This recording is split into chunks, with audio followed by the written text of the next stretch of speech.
तो आज हम लोग नए पैटर्न पर क्वेश्चन देखते हैं कि किस तरह से पूछा जा रहा है। तो यह कॉमन एरर का प्रश्न है। जैसे देखिए, the following sentence has been split into 4 segments, identify the segment that contains a grammatical error. तो इस सेंटेंस को पहले जो है कि इस तरह से ABCD करके आपसे पूछा जाता था, ठीक है। लेकिन अब है कि कोई जरूरी नहीं कि सीक्वेंस में रहे, सेगमेंट अलग अलग हो सकता है। जैसे कि देखिए, as it has been raining heavily since 2 hours, the children are at home. अब देखिए कि ग्रामेटिकली कहां पर एरर है या वाक्य सही है। तो यह वाक्य सही नहीं है, क्योंकि अगर वाक्य सही रहता तो नो एरर भी एक ऑप्शन रहता।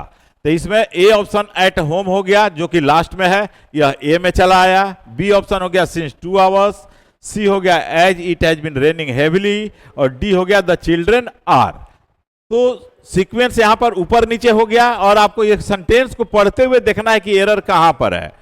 तो देखिए, जैसा कि यह दिया हुआ सेंटेंस है तो यहां जो सिंस 2 आवर्स दिया हुआ यही गलत है, क्योंकि यह पीरियड ऑफ टाइम को बतला रहा है, और पीरियड ऑफ टाइम को बतलाने के लिए हम लोग फॉर का प्रयोग करते हैं, और पॉइंट ऑफ टाइम को बतलाने के लिए सिंस का प्रयोग करते हैं। तो यहां पर क्या दिया हुआ है, 2 आवर्स, जो कि पीरियड ऑफ टाइम है, इसलिए आपका आंसर देखिए कि यही होगा। और कहां पर है यह, देखिए सिंस 2 आवर्स, यानी कि आपका आंसर इस सेंटेंस में बी हो जाएगा। ओके।